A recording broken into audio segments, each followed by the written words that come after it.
Hello YouTube, fellow beer geeks. Welcome to another Craft Beer Geek beer review. Today we are looking at a beer from Green Flash Brewing out of San Diego, California. This is their Passion Fruit Kicker. It's a wheat ale with passion fruit in it. Comes in at 5.5% alcohol by volume, 5 IBUs, and I have a 12-ounce can of this. So let's get this cracked open and see what it's all about.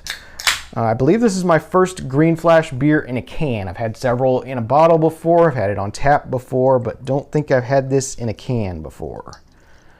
Let's get this one poured out. Don't know if this is filtered or not, but I will stir it up to see, just to check here. No, it is not filtered, so that's a good thing. Okay, so the Passion Fruit Kicker poured out a nice, very cloudy golden yellow color, very pretty. The head is dissipated pretty rapidly on this one. Not much head retention happening here. Let's see what the aroma is like. I am getting a nice passion fruit, sort of sweet, fruity note on the nose, mixed with a banana estery kind of nose as well that you traditionally get in a wheat beer. So this is kind of like a, I guess they're kind of going for like a banana passion fruit kind of mix, a fruit juice blend kind of thing, which sounds pretty good to me. Let's go ahead and give this one a taste and see what it's all about. Cheers if you're drinking along. Okay, right up front I'm hit with a very tart passion fruit kind of flavor, kind of juice flavor. Doesn't have much in the way of carbonation, which is kind of odd.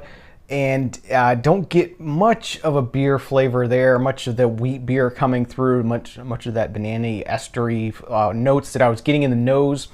Doesn't really come through in the flavor. The passion fruit kind of overpowers it. This is almost like a passion fruit juice with a little something extra there that's kind of vague.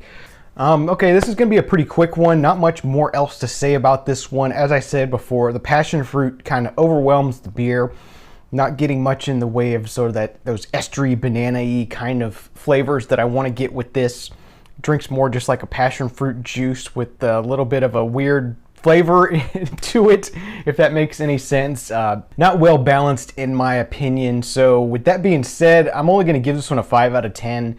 It's drinkable. It's not a drain pour. It doesn't taste bad, but then again, it's not what I'm looking for in a beer. It would be awesome if it had more of those banana-y estery notes, if it had more carbonation, if it had some head retention to it. But yeah, it's just drinking like a sort of a passion fruit juice with a bit of a funny flavor to it, I guess you could say. So that's going to do it for this episode of the Craft Beer Geek. I'm Wes, the Craft Beer Geek. If you'd like to support the show, you can do that by using my Amazon.com shopping link in the show notes below on YouTube or on the right-hand side of the page on craftbeergeek.com. Those will take you directly over to Amazon.com's main page, and anything you buy using those links, I'll get a small commission for anything that you buy, so that helps me out. I thank you for using that. Thank you for those of you who have been using those codes. As I said, it doesn't cost you any extra, and it's a great way for you to help support the show, so thank you for doing that. Thank you for watching this episode of the Craft Beer Geek. I'm Wes, the Craft Beer Geek. Follow me on social media. Remember, I don't drink bad beer. You shouldn't either. Please drink responsibly. Cheers.